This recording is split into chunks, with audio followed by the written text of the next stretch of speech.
வணக்கம் நண்பர்களே. கேஸ் விசாரணை இப்போதைக்கு முடிஞ்சிருச்சு. இப்போ பார்த்தீங்கன்னா, நம்ம செக் பண்ணிக்கிட்டே இருக்கோம். ஸ்டேட்டஸ் பார்த்தீங்கன்னா, இப்போ பெண்டிங்னே காமிச்சிட்டு இருக்கு. இங்க பார்த்தீங்கன்னா உங்களுக்கு தெரியும்.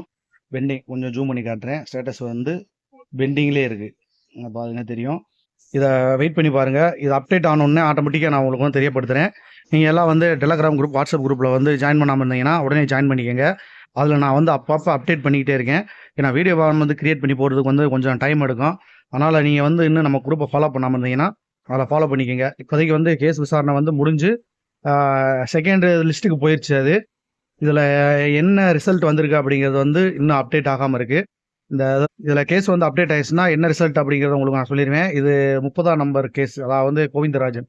வள்ளியம்மாளை பார்க்காம ஸ்ட்ரைட்டாக கோவிந்தராஜை பார்த்தா இதில் ஏதாவது வந்திருக்கு என்னாண்டு. ஏன்னா அடுத்து அதில் அதில் செக் பண்ணி பார்த்துட்டு உங்களுக்கு நான் ரிசல்ட் என்ன அப்படிங்கிறத அப்டேட் பண்ணுறேன். சார் நண்பர்களே, மறந்துடாமல் நம்ம குரூப்பில் ஜாயின் பண்ணிக்கோங்க. அதில் நீங்கள் ஈஸியாக பார்த்து தெரிஞ்சுக்கலாம். இதில் நீங்கள் பார்த்தீங்கன்னாலே தெரியும், எல்லா டீட்டெயில்ஸுமே இருக்குது. ஆனால் ரிசல்ட் மட்டும் பெண்டிங் அப்படின்னு வந்துகிட்டு இருக்கு. பார்க்கலாம் என்ன நடக்குது அப்படின்றத. சார் நண்பர்களே, ஒரு நல்ல செய்தியோட விரைவில் உங்களை சந்திக்கிறேன். மெய்ப்பொருள் காண்பதறிவு. வாழ்க வளமுடன்.